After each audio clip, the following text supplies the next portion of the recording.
Assalamualaikum warahmatullahi wabarakatuh. Pun saudara dan saudari berada, kita kembali bertemu dalam mata kuliah media dan multimedia pembelajaran sejarah. Nah, pada video kali ini kita akan membahas tentang karakteristik dari pembelajaran sejarah dan kaitannya dengan penggunaan media dan multimedia dalam pembelajaran sejarah, dan juga kita akan bahas tentang jenis-jenis media apa yang nantinya akan kita gunakan dalam pembelajaran sejarah. Karena itu, silakan nanti simak materinya. Mudah-mudahan dari penjelasan ini saudara lebih dapat meningkatkan pemahamannya terhadap materi. Nantinya kita bisa aplikasikan dalam pengembangan media dan multimedia. Nah, pembelajaran sejarah sendiri mempunyai karakteristik disampaikan oleh Eckhart, kemudian Lucy, Helios, Samsudin, dan Ismaun, yang pada intinya sejarah sebagai sebuah peristiwa, dan sejarah sebagai kisah dan narasi, dan sejarah sebagai ilmu. Nah, dari tiga karakteristik sejarah ini kita akan memahami sejarah dari sudut pandang yang sedikit beda, bahwa sejarah merupakan rangkaian peristiwa, bahwa di dalamnya ada narasi, dan tentu saja dia merupakan sebuah rumpun disiplin ilmu. Nah, kalau kita lihat pembelajaran sejarah tersebut, di dalamnya yang menjadi materinya mencakup tiga hal, yaitu pertama adalah fakta berupa merupakan bagian dari materi pertama dari sejarah, yang kedua ada konsep, yang ketiga ada prinsip. Nah, dari fakta sendiri itu berupa uraian dari peristiwa sejarah tersebut yang mencakup dari tempat, pelaku, dan waktu. Sedangkan konsep dari rangkaian peristiwa tersebut, nah kita akan mengambil beberapa konsep dari fakta-fakta itu. Misalnya kita akan menemukan konsep tentang kemerdekaan, kita akan menemukan konsep tentang perlawanan, kita akan melihat adanya konsep terhadap penjajahan, yang semuanya merupakan generalisasi dari fakta-fakta. Jadi abstraksi dari fakta-fakta nanti kita akan labelkan menjadi konsep. Nah, yang prinsip adalah misalnya ini akan berkaitan dengan uraian narasi dari materi sejarah berupa generalisasi dari abstraksi lebih lanjut, kronologis dari sejarah. Kita akan melihat dari fakta dan konsep itu adalah perubahan-perubahan. Nanti secara garis besar prinsip ini kita akan lebih kenal dengan berpikir historis dari pembelajaran sejarah sendiri, yang mencakup tentang kronologis, perubahan, sebab akibat. Nah, kesemuanya itu juga punya kaitan dengan ranah kognitif, afektif, dan keterampilan. Ranah kognitif akan didapatkan dari materi secara langsung, sedangkan afektif dan keterampilan atau skill dari pendidikan dari pembelajaran sejarah merupakan dari ranah pendidikan ini akan didapatkan dari proses dari pembelajaran sejarah itu sendiri. Kognitif dari materi, afektif dan keterampilan didapatkan dari proses pembelajaran sejarah itu sendiri. Nah, kalau kita melihat potensi-potensi pembelajaran sejarah, menurut Prof. Hamid Hasan bahwa dengan belajar sejarah maka si siswa akan dapat mengembangkan kemampuan kritis.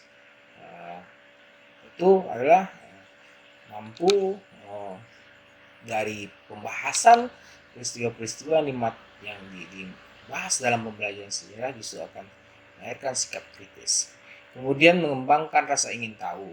Kemudian yang ketiga, mengembangkan kemampuan berpikir kreatif, mengembangkan sikap-sikap positif seperti sikap kepahlawanan, kepemimpinan, kemudian sikap nasionalisme, pembangunan karakter bangsa, tentu saja itu menjadi bagian dari identitas nasional dari warga negara. Kemudian selanjutnya bahwa potensi pembelajaran sejarah itu dapat mengembangkan kepedulian sosial antara sesama, karena dalam peristiwa sejarah kita juga diajarkan, terutama dalam sejarah Indonesia kita diajarkan bagaimana solidaritas sosial yang telah terbangun bahkan sejak Indonesia sebelum merdeka. Kemudian potensi pembelajaran sejarah ini akan mengembangkan keterampilan berkomunikasi, kemudian juga akan mengembangkan kemampuan mencari dan mengolah, mengemas, dan mengkomunikasikan informasi. Jadi dari pembelajaran sejarah ini akan lihat nanti fakta-fakta berupa peninggalan sejarah, tokoh-tokoh sejarah, lokasi peristiwa, hubungan peristiwa, dan bahkan waktu yang akan memperlihatkan tentang rentetan kronologis peristiwa. Kemudian juga bisa memperlihatkan tentang contoh-contoh fakta dalam membangun pemahaman konsep. Ya, konsep tentang kemerdekaan itu akan bisa dipahami ketika siswa disajikan terlebih dahulu fakta-fakta. Artinya konsep itu merupakan kesimpulan yang bisa ditarik dari pelajari fakta. Kemudian konsep. Bagaimana cara mencapai konsep? Maka untuk mencapai konsep itu tentu saja perlu contoh-contoh. Nah, apa konsep kemerdekaan? Maka kita akan berikan uraian peristiwa bahwa adanya penjajahan dan kemudian ada perjuangan untuk mencapai kemerdekaan itu sendiri. Maka konsep yang bisa dipahami adalah konsep dalam memperjuangkan kemerdekaan. Kemudian dari jaringan konsep itu akan membentuk peta pikiran. Jadi dalam sebuah peristiwa sejarah itu nanti secara tidak langsung akan membangun jaringan dari konsep-konsep dari seluruh rentetan peristiwa. Nah, kemudian prinsip. Kemudian situasi yang berhubungan dengan peninggalan sebagai dampak, ada sebab dan ada akibat dari sebuah peristiwa yang terjadi, dan dampak peristiwa sejarah itu akan nampak dan terlihat dari hubungan sebab akibat. Nah, untuk itu maka media pembelajaran sejarah akan membantu proses pembelajaran, terutama dalam penyampaian fakta, konsep, prinsip tersebut akan lebih dapat pesannya itu akan ditangkap oleh siswa. Nah, di sumber ada media, kemudian akan pesan itu bisa disampaikan dengan baik kepada si penerima pesan. Nah, ini penerima pesan adalah maksudnya siswa.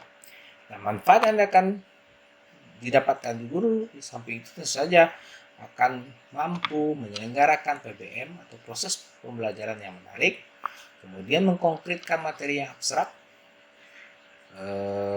Pertama, ketika bicara tentang masa lalu, tentu saja kita akan membahas peristiwa yang mungkin belum pernah disaksikan, tentu saja tidak pernah disaksikan siswa. Nah, untuk mencapai sesuatu pesan yang konkret di ranah kognitif siswa, tentu saja harus ada media yang mampu mengkonkretkan pesan itu sampai kepada siswa. Itulah manfaat yang didapatkan oleh guru dalam menggunakan media. Kemudian PBM juga akan menjadi lebih hidup dan variatif, karena apa yang disajikan siswa melalui media visual, audio, atau audio visual akan membuat suasana PBM itu menjadi lebih hidup dibandingkan jika materi itu hanya disampaikan secara lisan oleh guru. Kemudian akan terjadi korelasi dalam taraf berpikir siswa. Apa yang mereka lihat berkorelasi dengan apa yang mereka dengar. Itu juga sebaliknya. Kemudian akan bermanfaat bagi guru dan siswa, mengefektifkan waktu pembelajaran, dan tentu saja ini tidak hanya bermanfaat bagi guru tapi juga akan bermanfaat bagi siswa. Nah, dengan adanya tantangan pembelajaran sejarah ke depan, tentu saja kita harus mempertimbangkan bagaimana pemanfaatan penggunaan media pembelajaran sejarah dalam pembelajaran sejarah itu sendiri.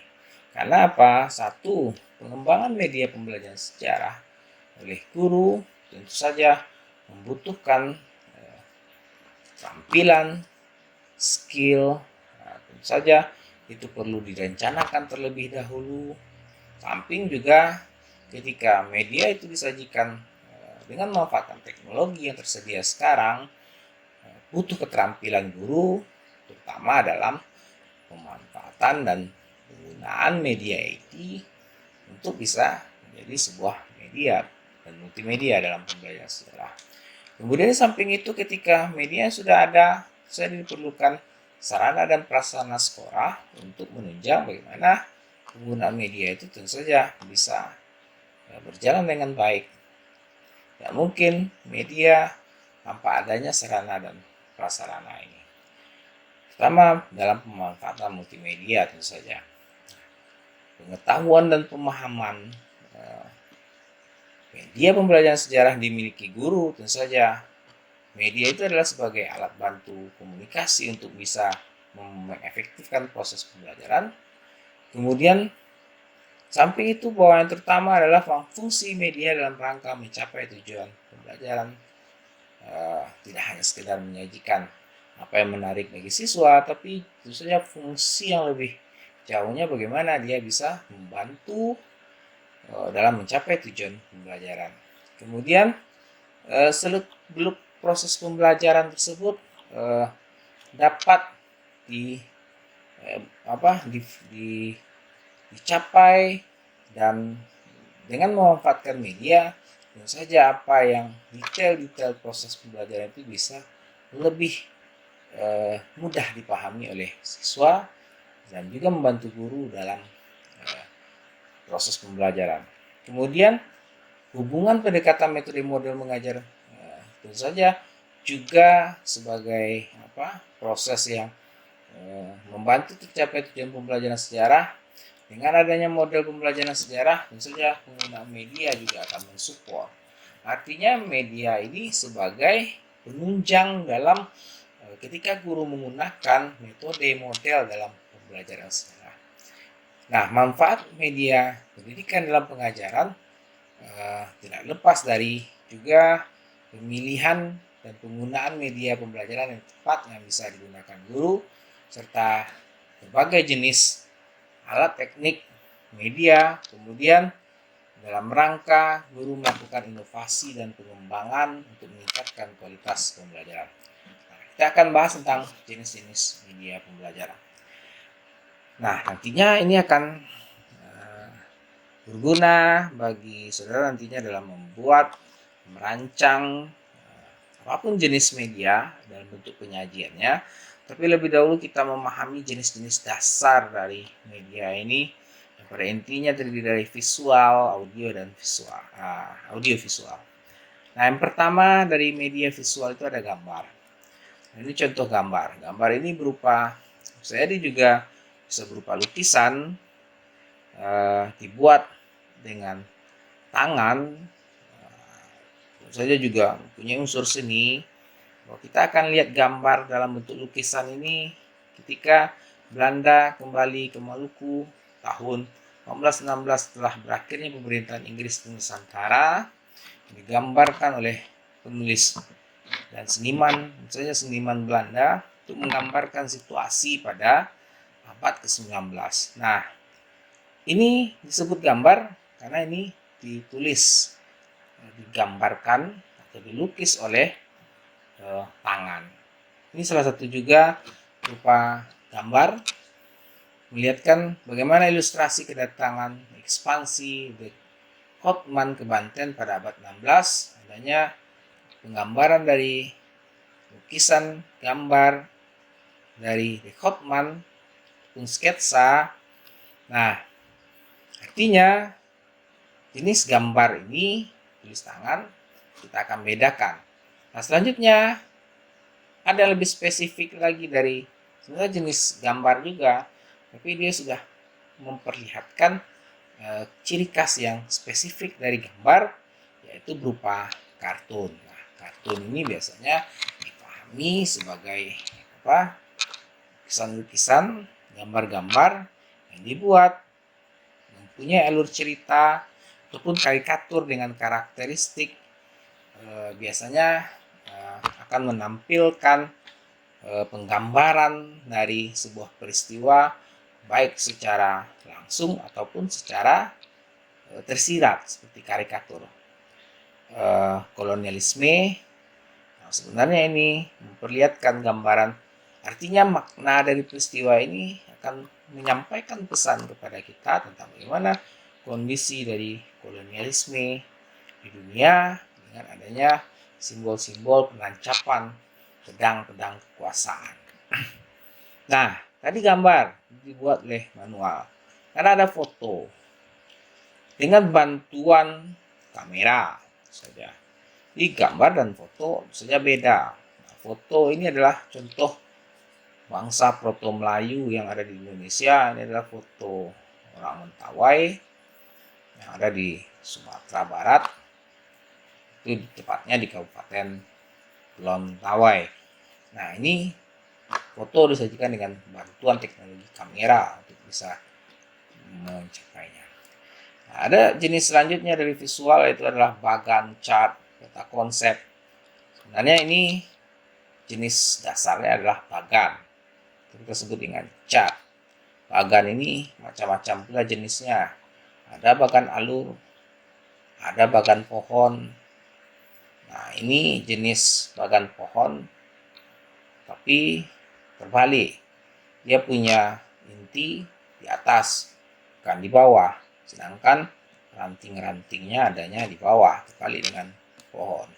Jadi dia bicara tentang, nah, kenapa disebut peta konsep? Karena dia berisi konsep-konsep penting yang ada dalam peristiwa.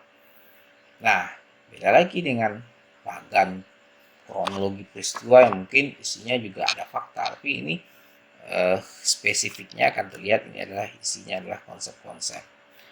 Nah, ini adalah uraian peristiwa sejarah yang digambarkan dari sebuah organisasi ISDP dari awal, latar belakang berdirinya, kemudian perkembangannya, ideologi dan pengaruhnya dalam perjuangan pergerakan. Nah, ini gambaran dari peta konsep. Nah, nanti saudara juga bisa mengembangkannya menjadi peta konsep dari kerajaan, perkembangan dari kerajaan, siapa-siapa,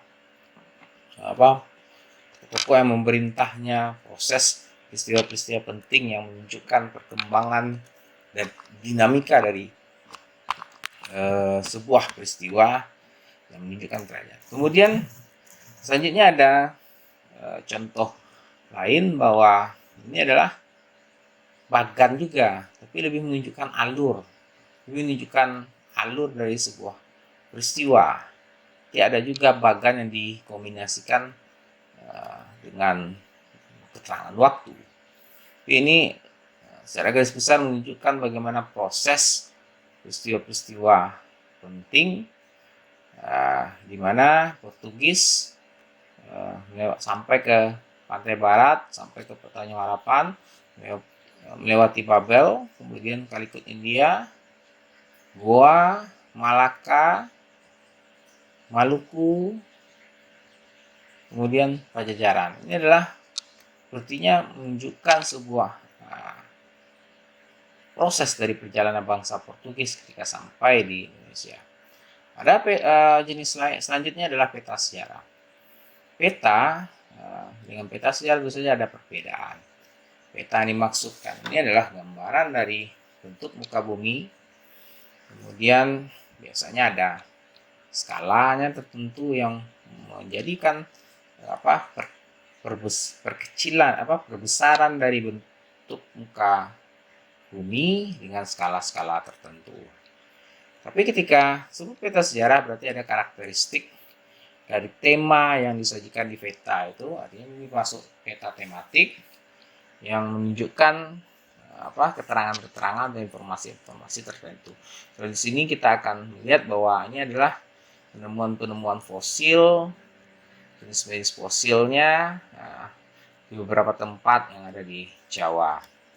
Nah, selanjutnya kita akan melihat adanya jenis audio. Ini bisa diputar. Apa isinya? Bisa dari rekaman dari sebuah foto menunjukkan jadi pidato Bung Karno juga berupaya mempersatukan Nusantara. rekaman Bahkan ia berusaha menghimpun bangsa-bangsa di Asia Afrika dan Amerika Latin dengan kejaman membunuh para, dan memang sejurus waktu ada membuat mereka rekaman suara sorak-sore kesenangan. Nah, audio ini juga bermacam-macam juga nanti alat penyajiannya. Ada yang berupa rekaman digital, bisa filenya MP3, WAV dan sebagainya yang support dengan HP ataupun komputer. Tapi juga ada dalam bentuk rekaman lama, misalnya kita rekaman kaset dan sebagainya. Yaitu alat. Tapi intinya ini adalah jenis audio. Ini ada yang jenis video. Kita lihat ini adalah sebuah video tentang perang Aceh, menggambarkan uraian pertama dia berupa teks, selanjutnya dia berupa video rekonstruksi peristiwa, kemudian selanjutnya ini ada video tapi jenis ada rekaman dokumentasi dari peristiwa sebenarnya.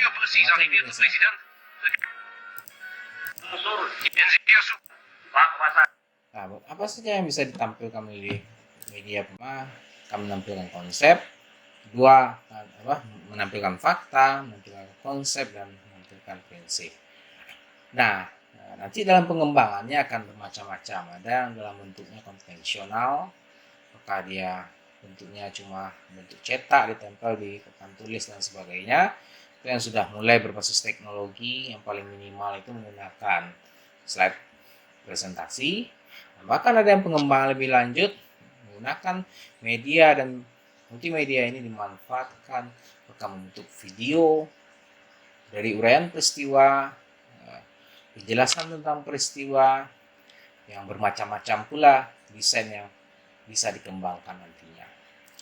Nah, dari jenis-jenis itu nanti diharapkan tentu saja saudara sebagai calon guru mampu selanjutnya untuk menghasilkan terutama dalam mata kuliah ini adalah media-media dan multimedia pembelajaran sejarah dalam 3 kemasan, pertama yang tadi yang saya sebutkan, konvensional dan ilmiah. Baik, itu saja untuk video kali ini. Mudah-mudahan meningkatkan pemahaman saudara tentang kuliahan. Akhir kata, wabillahi taufiq walhidayah. Assalamualaikum warahmatullahi wabarakatuh.